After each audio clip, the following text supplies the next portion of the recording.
Gracias en nombre de Canal 11 que nos hace el favor de acompañarnos. A partir de hoy, el Vaticano y el Papa, la visita que empieza el 12 de febrero, que va a ser abordada y analizada aquí a través de Canal 11.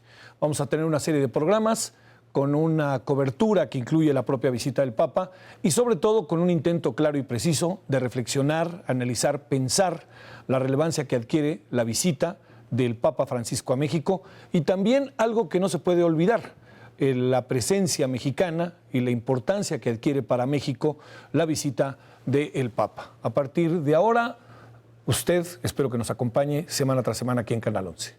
Vamos, si le parece a usted, ¿quiénes son nuestros invitados hoy aquí, el Vaticano y el Papa? Roberto Blancarte Pimentel es sociólogo especializado en religión, laicidad y democracia y profesor investigador en el Colegio de México, adscrito al Centro de Estudios Sociológicos, del cual fue director entre 2006 y 2012. Se doctoró por la Escuela de Altos Estudios en Ciencias Sociales de París en 1988. Autor de diversos libros sobre la materia como Historia de la Iglesia Católica en México y Laicidad, Religión y Biopolítica en el Mundo Contemporáneo. Mario Ángel Flores Ramos, sacerdote católico. Es rector de la Universidad Pontificia de México desde julio de 2012. Fue ordenado sacerdote por el arzobispo de México, cardenal Ernesto Corripio Ahumada, el 15 de agosto de 1981. El padre Mario Ángel realizó sus estudios en la Universidad Gregoriana de Roma y se especializó en patrología. En julio del 2009 fue nombrado miembro de la Comisión Teológica Internacional de la Santa Sede. Bernardo Barranco Villafán, sociólogo especializado en creencias religiosas. Es economista por la UNAM y realizó su especialización en la Escuela de Altos Estudios Sociales de París. Fue fundador del Centro de Estudios de las Religiones en México. Es articulista en diversos periódicos y revistas de circulación nacional. Durante más de 18 años condujo el programa radiofónico Las Religiones del Mundo, transmitido por Radio Red. Es autor de varios libros. El último se titula El Evangelio Social del Obispo Raúl Vera. Actualmente es conductor de la serie Sacro y Profano, transmitida por Canal 11. Bueno, le quiero agradecer antes que nada a usted que esté con nosotros y a nuestros invitados. Roberto, muchas gracias. Gracias, Bernardo. Aquí estás en casa. Todos están en casa, pero ya sabes, él trabaja aquí. Padre, muchas gracias que estás aquí con nosotros.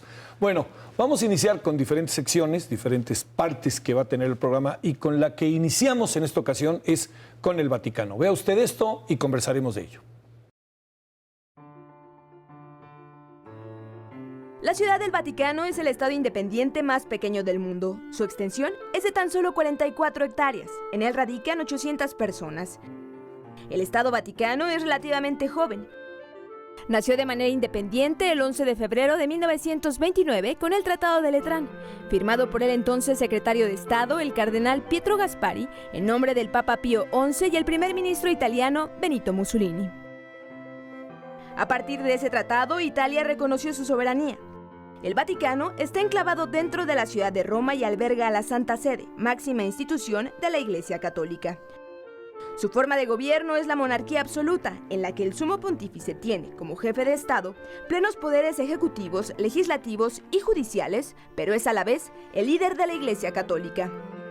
En la ciudad del Vaticano residen el Papa y los organismos que le asisten, como la Comisión Pontificia y el Colegio Cardenalicio. Sus edificaciones más importantes son la Plaza y la Basílica de San Pedro. La Ciudad del Vaticano cuenta con símbolos e instituciones propios como bandera, himno, moneda, ejército y policía. Estos últimos tienen a su cargo la seguridad del Papa y del Estado.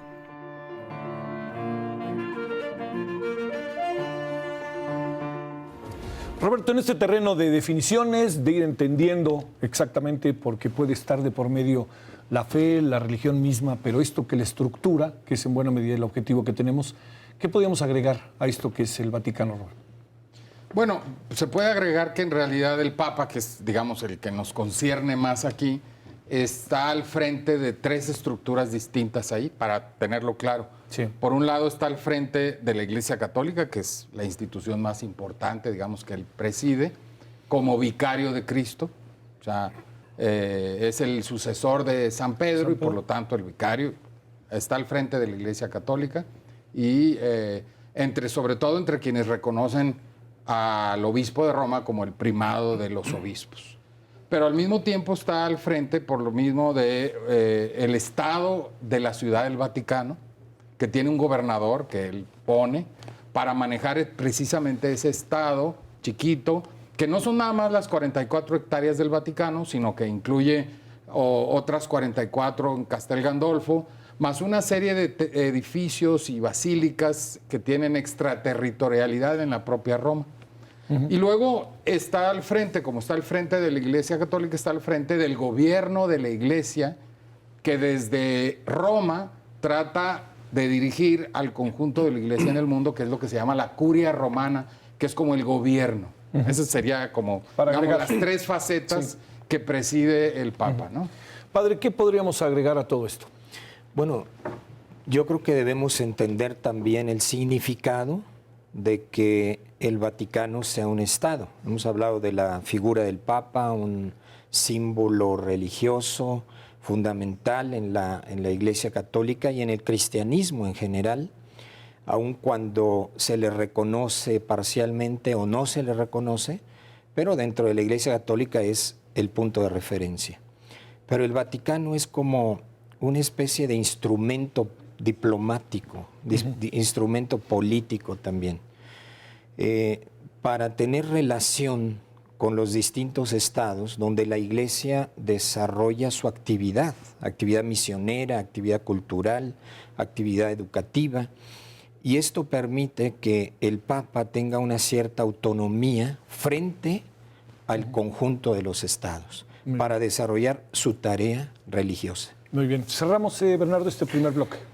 1.200 millones de católicos. El Papa 1.200 millones de católicos. es el líder espiritual, ni más ni menos, ¿no? Stalin decía, ¿y dónde están, no, las estructuras militares de este poderoso Estado? No hay, no existen. Y sin embargo, el papado en Juan Pablo II fue un factor fundamental para la caída del muro de Berlín. Lo que quiero expresar es, este pequeño Estado, de no más de medio kilómetro, tiene un poder enorme en la vida social, cultural de Occidente y, como ha señalado el padre, sobre todo en la vida espiritual de millones de católicos. ¿Cuánta gente vivirá en el Vaticano?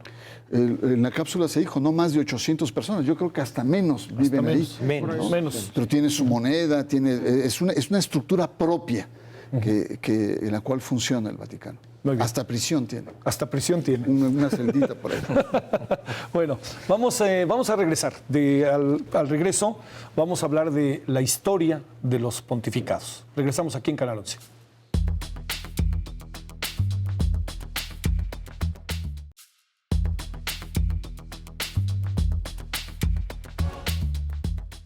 Han pasado cerca de 2000 años desde que, según el Evangelio de San Mateo, Jesús le asignó a Pedro la misión de ser la roca firme sobre la que fundaría su iglesia. A partir de entonces, 266 pontífices han ocupado la silla de San Pedro, el primer papa. En los últimos 57 años, ha habido 6 papas.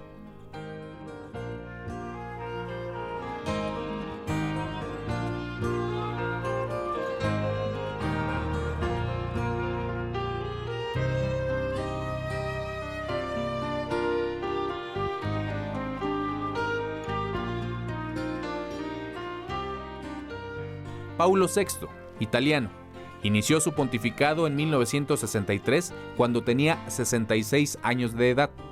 Impulsó y clausuró el Concilio Vaticano II enfrentándose a la Iglesia Conservadora de Francia.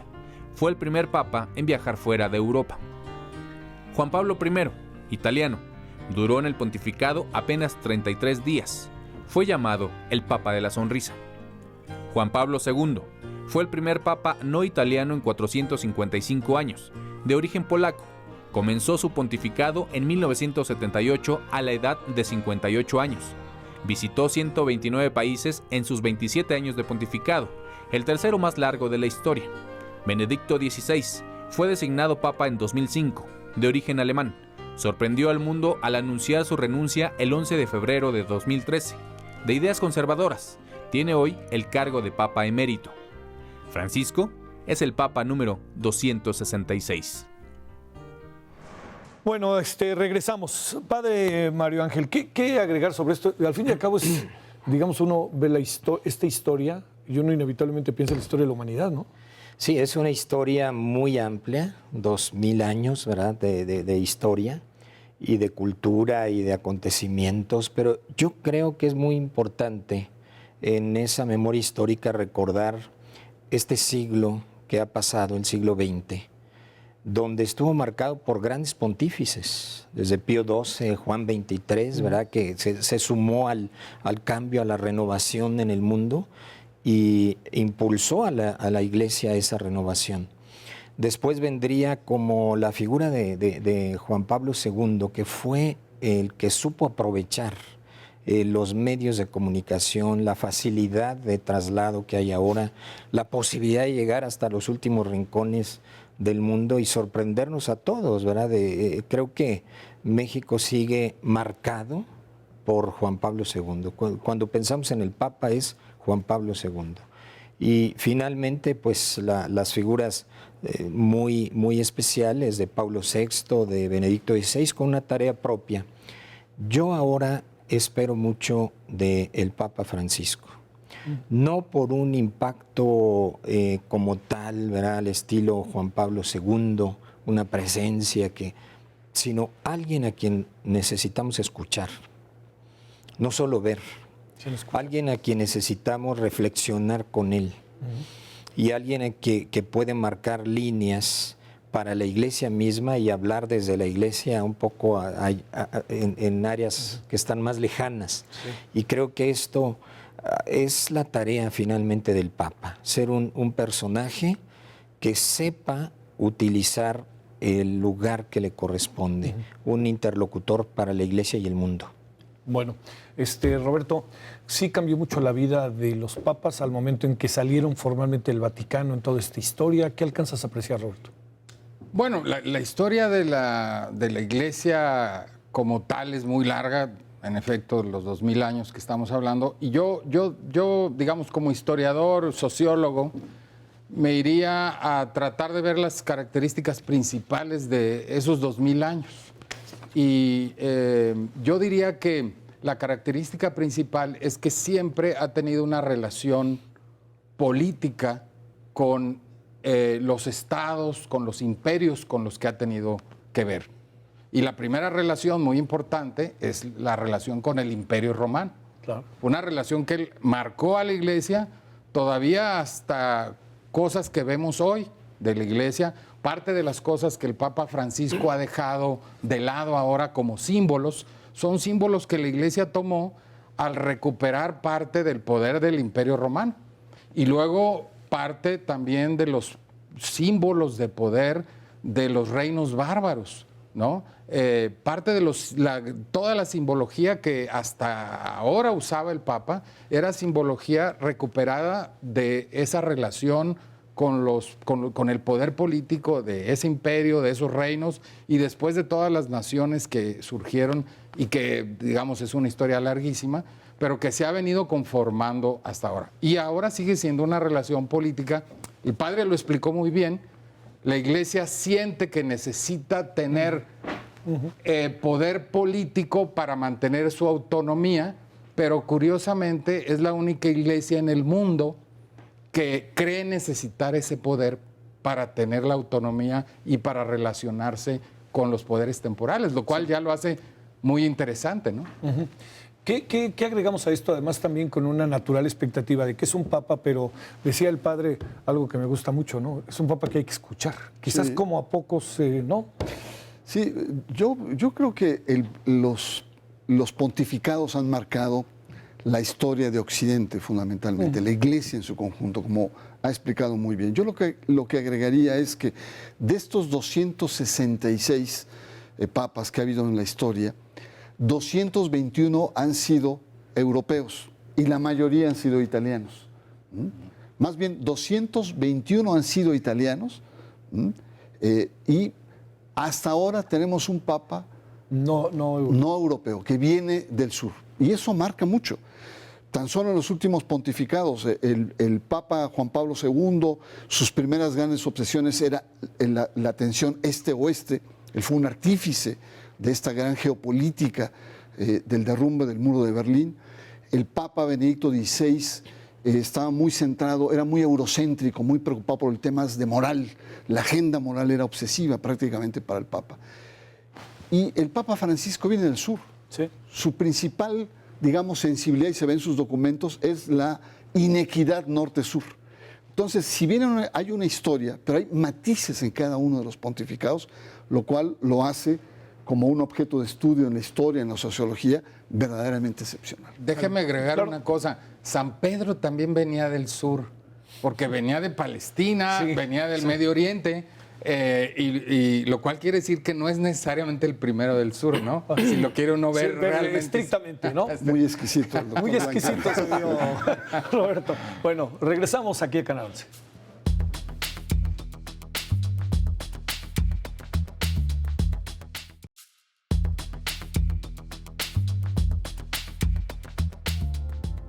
¿Cómo se elige a un papa? En una asamblea llamada cónclave, que celebra el Colegio Cardenalicio en la Ciudad del Vaticano. Participan cardenales de todo el mundo. Por ley, no pueden ser más de 120 y no deben tener más de 80 años de edad. Cónclave proviene del latín cum clavis, es decir, bajo llave. Es un encuentro en condiciones de reclusión y máximo aislamiento para evitar influencias o interferencias del mundo exterior. Inicia con una oración al Espíritu Santo en la Capilla Paulina. De ahí, los cardenales se trasladan a la Capilla Sixtina, hacen un juramento de fidelidad a la Iglesia y de total secrecía sobre lo que ahí suceda. El primer día hay una ronda electoral por la tarde. Después puede haber hasta 4 rondas por día, 2 en la mañana y 2 en la tarde. No hay un límite en cuanto a la duración del cónclave. Pueden ser horas, días, semanas o meses. Para que se pueda elegir a un papa se necesitan 2/3 de los votos de los cardenales presentes. Cuando se alcanza este número, el cardenal decano pregunta al elegido: ¿aceptas tu elección canónica para sumo pontífice? Si la respuesta es positiva, se le pregunta: ¿cómo quieres ser llamado? En este momento se queman las papeletas para que salga humo blanco y el cardenal decano sale al balcón de la Basílica de San Pedro y grita: Habemus Papa. Bueno, Habemus Papa son palabras que se escuchan y que se convierten en el centro y en ya el inicio de una nueva etapa al interior de la Iglesia Católica. Roberto, el método como se elige al Papa, ¿cómo lo ves? ¿No? Bueno, ha mejorado mucho, es mucho más democrático que en muchos lugares, debo decir, aquí en instituciones, en México. Es decir, antes, hasta Juan Pablo II, existía, por ejemplo, el método de por aclamación, lo cual era un poquito como manipulable, y eso lo eliminó Juan Pablo II. Y yo creo que permite decir que la Iglesia tiene por lo menos algunas esferas en donde sí hay democracia, que es por lo menos el Colegio de Cardenales, a pesar de que como institución en general es, como ya se dijo, una monarquía absoluta, ¿no? ¿Ha habido controversias o no? Bueno, sí, pero en realidad tienen que ver más con las posibles intervenciones de poderes de los estados en los procesos de elección. Hubo momentos, por ejemplo, a principios del siglo XX todavía, en donde hubo un veto de un emperador, del emperador de Austro-Hungría, que puso un veto a uno de los candidatos y eso fue un escándalo, se tuvo que... O sea, realmente ha habido muchos escándalos y problemas y eso se han ido, digamos, tratando de solucionar para evitar la influencia que siempre se pretende desde afuera a un proceso pues que se quiere que sea lo más pulcro posible, ¿no? Y en donde el único que intervenga sea el Espíritu Santo, ¿eh? Aunque el propio Ratzinger negó que fuera el Espíritu Santo el que interviene nada más, porque no podría explicar muchos nombramientos de la Edad Media, ¿verdad? Por ejemplo. A ver, Bernardo. Yo quería comentar una cosa muy rápida, y es que uno pensaría que en el cónclave adentro es una olla de grillos que todo el mundo se está jaloneando. La verdad que yo se lo imagino, ¿eh? Y hay crónicas con un cardenal, anciano, veterano, dice que es lo más aburrido del mundo que puede haber. ¿Por qué? Porque llegas, te sientas y tienes que estar con la papeleta. Y además la lógica es una lógica casi mística, de oración, de espiritualidad. No se permiten los contactos ahí. Hay contactos antes y probablemente en los espacios, en las noches, etcétera. Pero dice, no se imaginan lo aburrido que es. Y es un canal muy interesante para, sobre todo aquellos que se piensan que adentro están desgarrando. Están jalándose los grupos y los acuerdos y las alianzas. Nada de eso. Nada de eso. ¿Cómo lo ves, padre? Bueno, es que esa parte ya de la elección que es bajo llave, ¿verdad? Cónclave. Supone que hubo antes una deliberación donde se van candidateando entre ellos mismos. Hay 8 días, 10 días en el sistema actual. Antes de entrar ahí, sí hay realmente mucho jaloneo. Incluso ahora ya no son los reyes o los presidentes, ahora son los medios de comunicación los que están haciendo presión, ¿verdad?, previamente a la elección del Papa, porque además por los medios de comunicación se van creando una serie de listas de expectativas, de esperanzas, y lo más curioso es que cuando llega este famoso cónclave, y ahí yo hablo también de que alguien faltaba y era el Espíritu Santo, normalmente no coincide toda la expectativa con el resultado. Y uno de los resultados más sorprendentes de los últimos tiempos, junto al de Juan Pablo II, que nadie esperaba, es el del Papa Francisco, que realmente rompió todos los esquemas por 1000 razones, y ahí volvemos a decir, bueno, todos los cardenales que tienen esa gran responsabilidad, y es un sistema democrático en cierta forma, creemos, y lo viven ellos también en el espíritu de oración, que en la Iglesia actúa el Espíritu Santo. Yo estoy convencido de que no solamente depende de lo que nosotros hacemos, si solo así fuera, otra sería la historia, hay alguien más que nos ayuda. Es el gran elector el Espíritu Santo, ¿verdad? Bueno, para las personas de fe yo creo que sí, no hay de otra. Sí, así. Sin embargo, como en todos, hay correlaciones, hay fuerzas. Por ejemplo, este último cónclave se habló de que fue muy anti-italiano, por todos los escándalos previos, por toda la cuestión de Batilix, un papa desgastado, en fin, tendremos oportunidad de verlo posteriormente.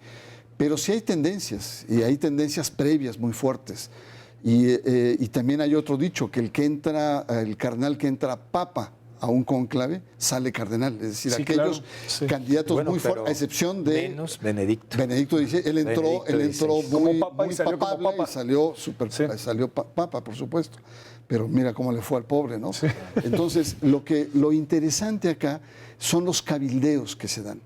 Y por primera vez los cardenales se arriesgan no solamente a tener un papa no europeo, sino sudamericano, sino al mismo tiempo un papa con un programa de trabajo. Y el programa de trabajo es la reforma de la curia. Es sanear, digamos, los escándalos financieros, de abuso sexual, etcétera, etcétera, que creo que es la novedad en los últimos años. Oye, a ver si se puede muy en breve, Roberto. Sí. Decía el padre, ¿los medios de comunicación también juegan? Sí, claro. ¿En breve sí? Sí, porque se ha sabido que han querido meter micrófonos y, digamos, todo tipo de aparatos para saber qué está pasando ahí, o incluso con algunos cardenales, etcétera, buscar filtraciones, etcétera. Pero yo creo que los poderes políticos, algunos sí siguen tratando de alguna manera influir, de tratar que sea algún tipo de perfil y no otro, ¿no? Y por lo demás, lo del Espíritu Santo, insisto en lo que dijo Ratzinger, porque obviamente cuando le preguntaron eso a Ratzinger, si era el Espíritu Santo el que decidía, pues Ratzinger como historiador dijo, no, pues ¿cómo justifico a muchos papas que fueron abiertamente, digamos, criminales y porque hicieron barbaridad y media? Los Borgia, por ejemplo, pues no, el Espíritu Santo no los pudo haber elegido, ¿verdad? O a menos que sea un camino insondable, ¿no? Y que no sepamos por qué lo hizo, ¿no? Bueno, regresamos, estamos en la serie de programas México y la Santa Sede. El día de hoy estamos el Vaticano y el Papa.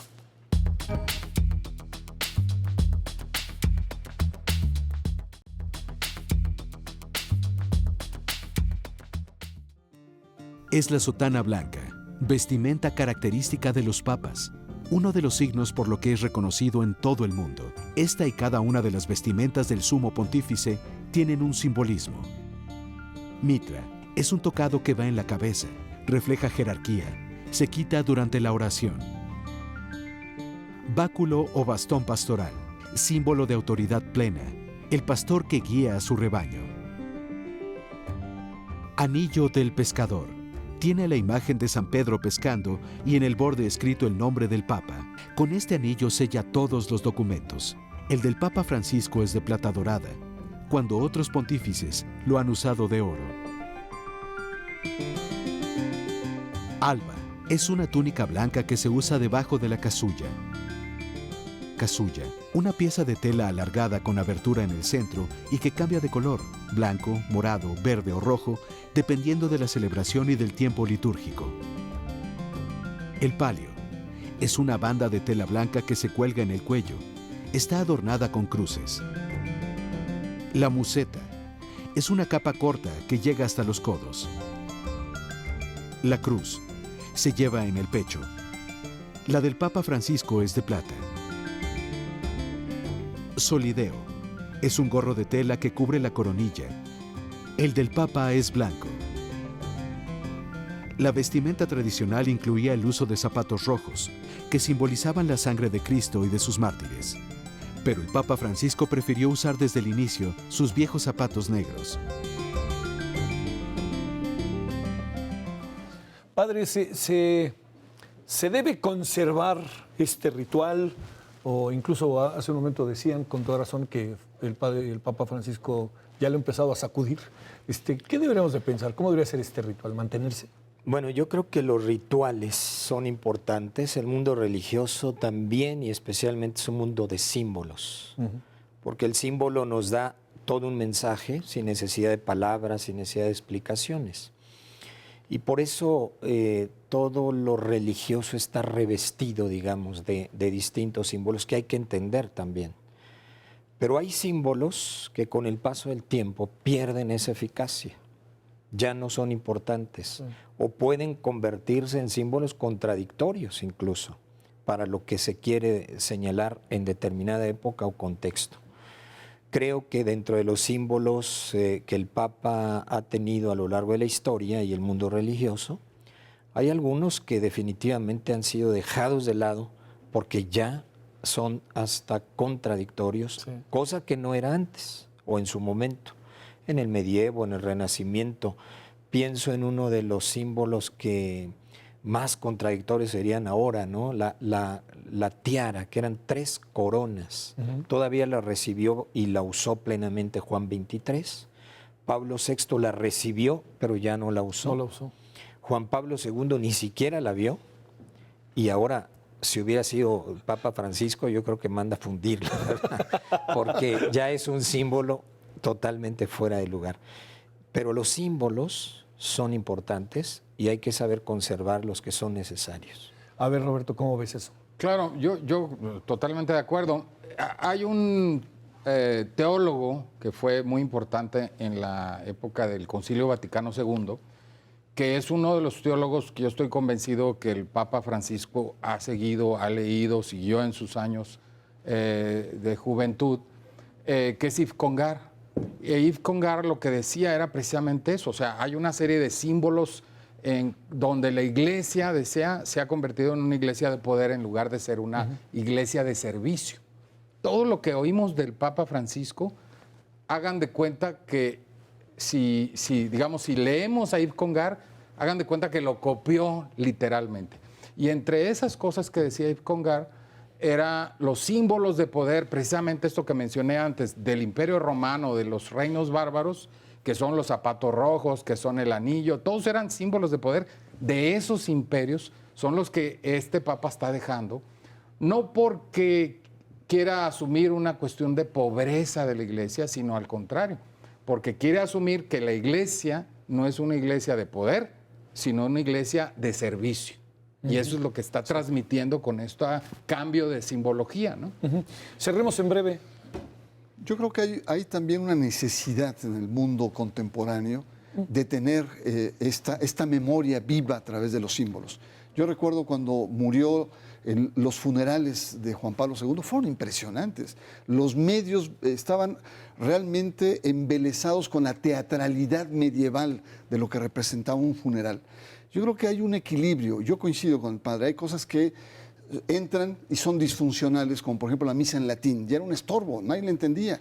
Sin embargo, hay muchos símbolos de Navidad que vienen desde la época romana, que se recrean. Yo creo que forman parte de estos cambios, estos movimientos de la cultura contemporánea con estas tradiciones. ¿Francisco está haciendo en esa materia un parteaguas o no? Yo creo que la audacia que tiene Francisco es la de provocar. Cuando quitan, por ejemplo, los zapatos, estos zapatos rojos, sí, ¿no? Y se pone sus zapatos porque tiene plantillas, porque tiene pie plano, ya ve cómo camina. Bueno, eso ya representa mucho, el no tener estas cosas lujosas, representa una nueva era de sensibilidad de esta Iglesia Católica. Y probablemente el símbolo más importante es el cambio del Palacio Apostólico a la residencia de Santa Marta, que es una residencia muy normal y eso. Sí. Que es nada más para dormir, ¿no? Porque hay que también tener en mente que el Palacio Apostólico lo sigue usando para sus trabajar. funciones de trabajo. Muy bien. Sí. Bueno, ahora le invitamos a que veamos esta cápsula que hemos intitulado Parte Política, diferencia con otros papas, y regresamos para seguir conversando aquí en esto que es México y la Santa Sede. Sorprendió a todos desde el primer día de su pontificado. Esta es la imagen, quizá, más significativa. El Papa Francisco, ya investido como tal, pagando la cuenta del lugar donde se hospedó antes de ser electo máximo jerarca de la Iglesia Católica. Minutos después de su elección, el Papa Francisco dio señales de lo que sería su vida en el Vaticano. Rechazó usar la capa roja en su presentación como Papa. Se puso una de lino blanco, no quiso usar la limusina papal y se fue a cenar en el autobús que transportaba a todos los prelados. A estos gestos siguieron otros. Se negó a vivir en el apartamento destinado a los pontífices y decidió ir a la residencia Santa Marta, casa en la que se hospedan cardenales y obispos cuando están de paso en el Vaticano. Si viviera aislado, no me haría bien, ha dicho. Lee personalmente unas 50 cartas al día, de entre las 4,000 que le llegan cada semana. Si puede, las responde. Es común, cuentan sus biógrafos, que llame por teléfono a sus amigos o conocidos en sus cumpleaños o en algún aniversario. Estos gestos fueron para el mundo una verdadera sorpresa, pero no para quienes lo conocían ya en barrios pobres de Buenos Aires. No para los pepenadores, para madres solteras, para familiares de las víctimas de trata de personas. ¿Qué pasará, Roberto? ¿Entiende su tiempo, Francisco?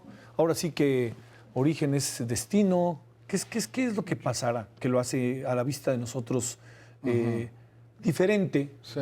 Habrá gente que quisiera todavía otro tipo de papado, pero que lo hace ver diferente. Yo creo que cada papa trae su cultura política al papado. Es decir, recordemos a Juan Pablo II. Era obvio que Juan Pablo II, como polaco, trajo su cultura política polaca a Roma. Sí. E impuso su marca desde ahí, ¿no? Y yo creo que Ratzinger también trajo su cultura política alemana, universitaria, a Roma, y ahí le puso una marca.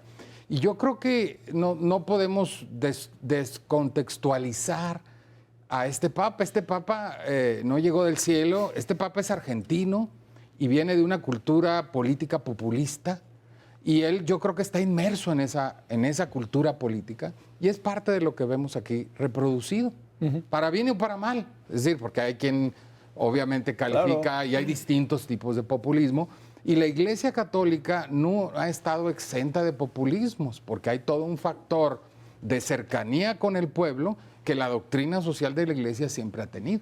Sí. Y en ese sentido es muy importante ver esto, ¿no? Da la impresión de que no le cuesta al Papa Francisco hacer cosas que para otros serían excepcionales, ¿no? Sí, yo creo que junto a esa política argentina que puede estar ligada al peronismo que él vivió, donde él creció, y que yo no diría tanto que él es populista. Yo creo que está más marcado por un estilo de vida que es la vida de los jesuitas. Aunque hay un ala de los jesuitas muy tradicional. La mayoría de los jesuitas de los años 60, 70 a la que él pertenece, no solo Argentina, toda Latinoamérica y en otras partes, en México mismo, estaban como muy cercanos a un cambio social y a una vida junto a la gente más sencilla, tanto que dejaron instituciones y escuelas dedicadas a las élites, ¿verdad?, educativamente hablando, para estar cerca. Y él es así, y trae ese estilo como formación. Creo que nos enseña mucho lo que ha dicho él, lo que yo quiero que sea la iglesia, ¿no? No un papa, no un estilo personal, sino la iglesia que sea servidora, cercana de los pobres, de los más necesitados. No solo, vuelvo a decir aquí, por un efecto político populista, sino por una autenticidad de vida. ¿Le viene bien, en breve te pregunto, Bernardo, Francisco, a la Iglesia Católica? Yo creo que forma parte de la reforma que tiene mandatado por los cardenales cuando fue electo papa. No solamente es una reforma de la curia, sino es una reforma de la Iglesia que está planteando, el papel de los episcopados, la actitud más pastoral. Pero no sería comprensible tal reforma si no hay una reforma del papado también.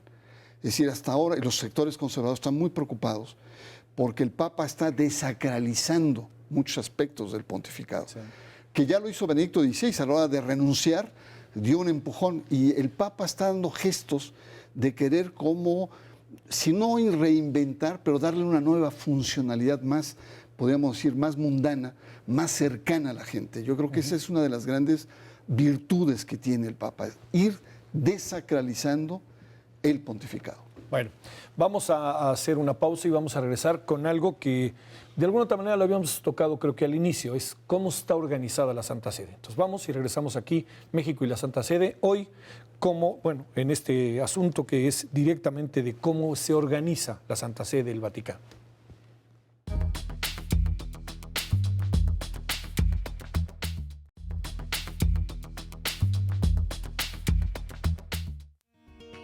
Prefiero una iglesia accidentada, herida y manchada por salir a la calle, que una iglesia enferma por el encierro y la comodidad de aferrarse a las propias seguridades.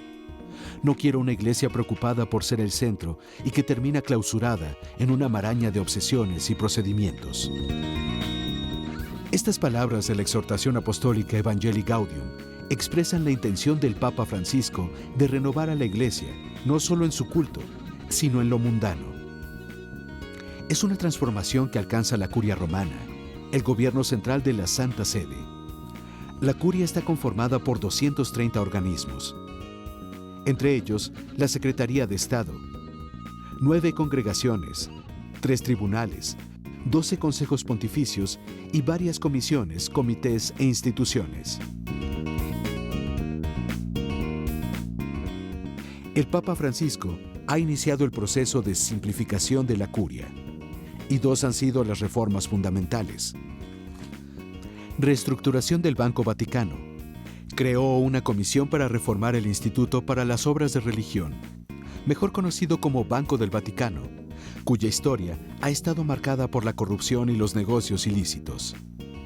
Creación de la Secretaría de Economía del Vaticano, que tiene el control de las actividades económicas y administrativas dentro del Vaticano.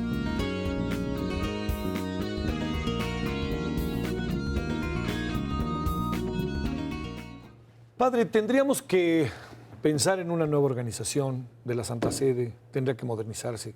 ¿Qué tendría que pasar? ¿O eso es funcional? Porque también está la otra parte, será de fe, no fe, religión, no religión, pero es funcional, le permite trabajarse. Bueno, la estructura necesita una organización, indudablemente, ¿verdad? Es la iglesia, pero es una iglesia que necesita actuar. Ahora, la modernización más importante en los últimos tiempos se realizó en el Concilio Vaticano II, cambiando de nombres, cambiando de formas, haciendo otra serie de organismos. Pero fue hace 50 años, a nosotros nos parece ya fue hace una eternidad. Pero los anteriores venían de hace 4 siglos, entonces parece que no hace tanto. Sí. Y sin embargo, hoy es necesario hacer ajustes Y una de las tareas del Papa Francisco, que viene desde esa deliberación previa con las congregaciones de cardenales, es mejorar la curia romana. Cuando hablamos de la curia romana, hablamos precisamente de toda esa organización para que la Iglesia funcione internamente a nivel universal. Hay un centralismo, la Iglesia es centralista, y una de las primeras tareas para modernizarla es que deje ese centralismo. Segundo, hay una jerarquía, ¿verdad?, donde los demás van tomando siempre un segundo, tercero, cuarto rango. Lo que ahora se quiere es una sinodalidad. Sinodalidad quiere decir trabajar más en conjunto y menos en pirámide. En pirámide. Roberto, ¿esta estructura le ha impedido abrirse a la Iglesia Católica o está como pensada también intencionalmente de esa manera? ¿Qué ves?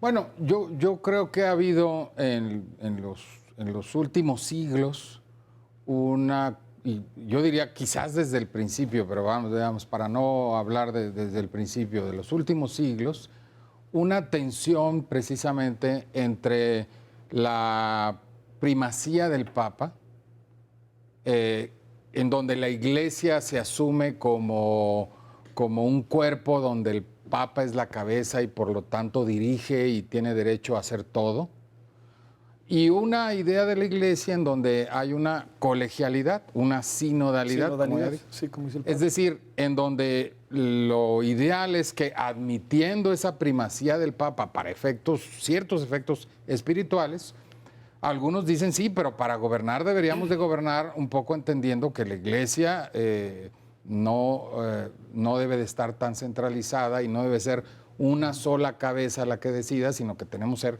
nosotros como cuerpo colegiado los que decidan el rumbo general de la Iglesia.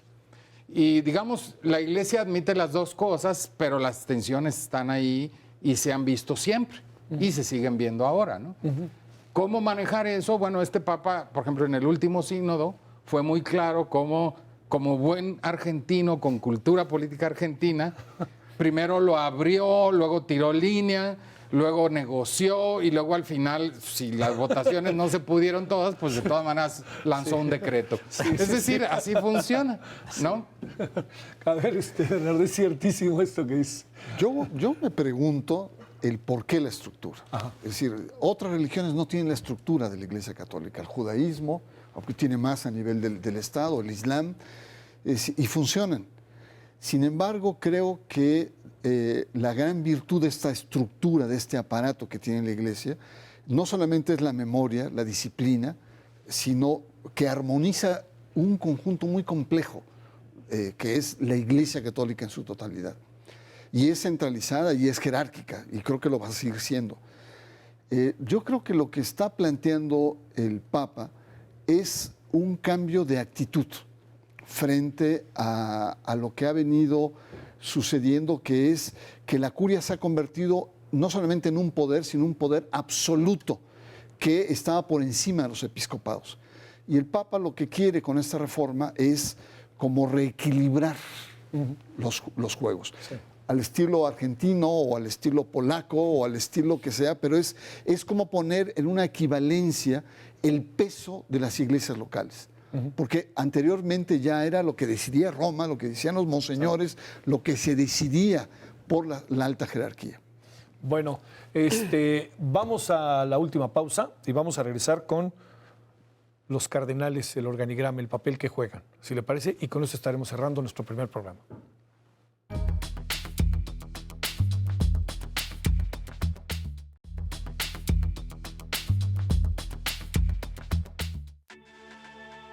El Papa es la cabeza suprema de la Iglesia. Es derecho suyo nombrar obispos o cardenales, y ser cardenal es el más alto título honorífico que puede conceder un Papa. En conjunto, los cardenales forman el Colegio Cardenalicio, cuya misión principal es elegir al nuevo Papa cuando muere o renuncia al anterior, y en circunstancias cotidianas su deber es aconsejar al Papa.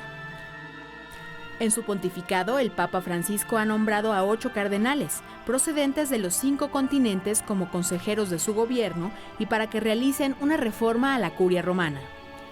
Transformación que desde hace años ha sido solicitada, pero que se incrementó tras las filtraciones de documentos papales, denominada como Batilix, en los que se conocieron las luchas internas, abusos de poder y corrupción dentro del Vaticano. Pero los vientos de cambio han encontrado férreas barreras por un grupo de cardenales que representan el ala más conservadora de la Iglesia. La cabeza visible de este grupo es el cardenal alemán Gerhard Müller, prefecto de la Congregación para la Doctrina de la Fe, que, dice el escritor Domenico Mantuano, aspira a conservar una Iglesia rica, dogmática y aliada al poder global. Él ha rechazado cualquier cambio de la doctrina católica, incluida la propuesta de acercar a la Iglesia a los divorciados y vueltos a casar. Roberto, el papel de los cardenales acaba siendo estratégico y central, ¿no? Porque además representan al mundo de alguna otra manera, ¿no?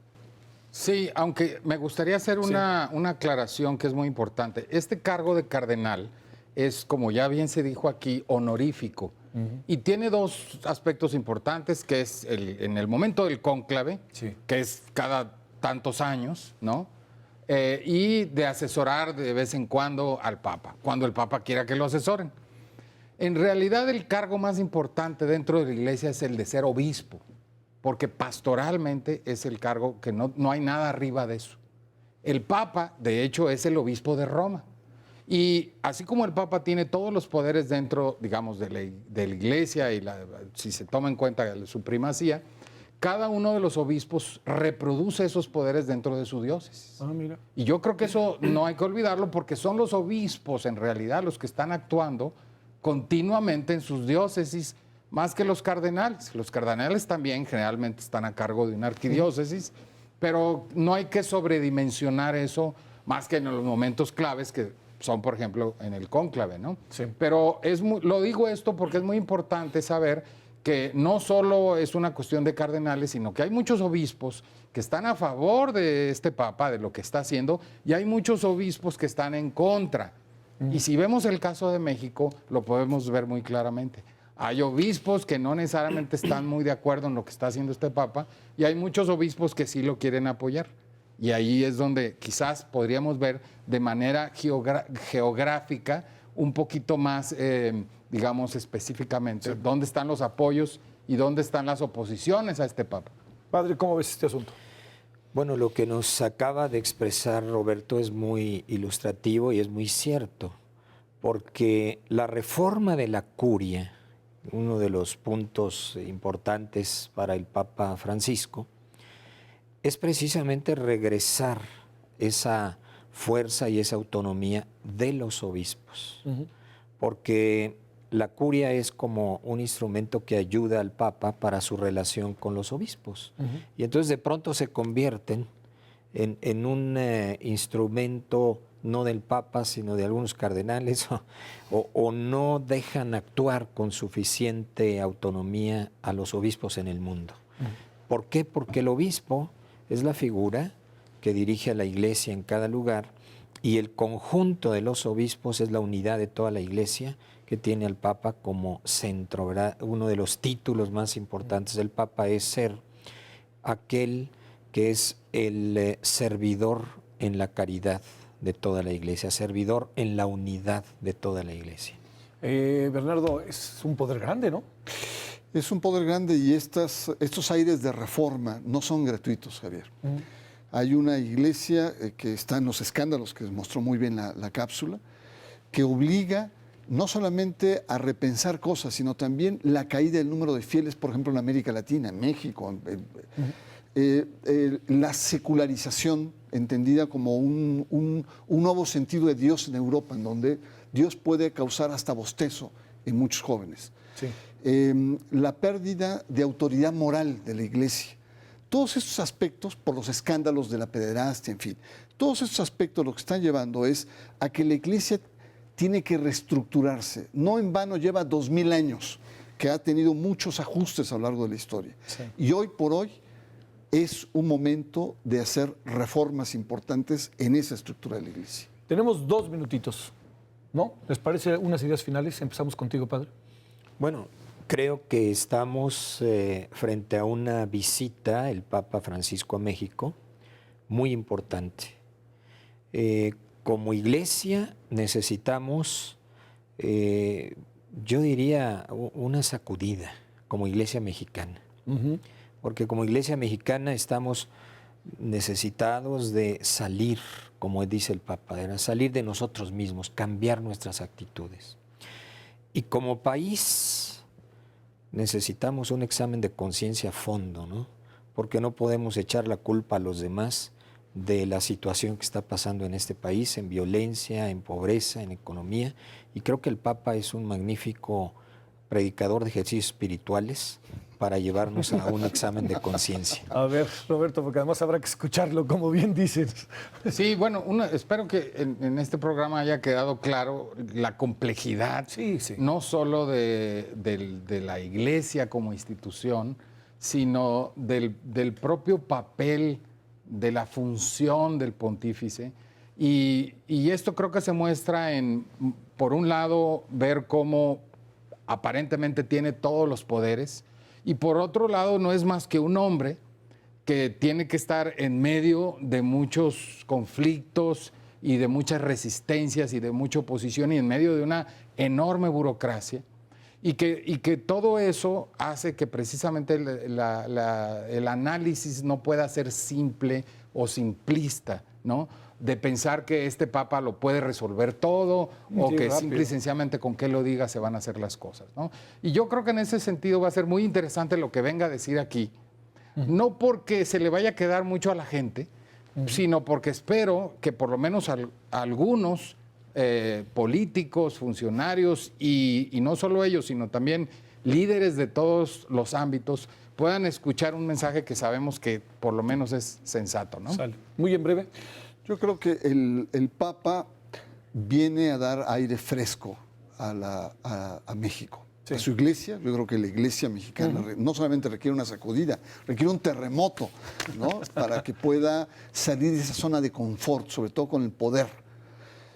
Y creo que para mí esta visita no solamente viene la novedad de lo que va a decir el Papa, sino cómo la sociedad mexicana se va a comportar ante la visita del Papa. Eso. Los medios, la clase política, ¿no? El sector empresarial. Y el pueblo también, Sí, claro. ¿no? Ver las comparaciones con lo que fue la apoteótica recepción que tuvo de Juan Pablo II en los años 70 y 90. ¿Y ahora qué, no? Y ahora, ¿cuál va a ser la respuesta? Bueno, yo le quiero agradecer en nombre de Canal 11, de todo el equipo que hace posible la emisión. Quiero agradecerle particularmente a Roberto, muchas gracias. Bernardo, muchas gracias, padre. Ha sido un gusto, en verdad, aleccionador. Y sobre todo, pues pensar esta visita, que es una visita que tenemos que reflexionar, tiene su parte de fe, pero viene un hombre que si algo ha hecho en los últimos meses es hacernos pensar. Y eso creo que es algo, pues verdaderamente digno de atención, con mayor razón que de costumbre, como dicen. De nuevo, muchas gracias. Gracias. Pásala bien, hasta la próxima semana.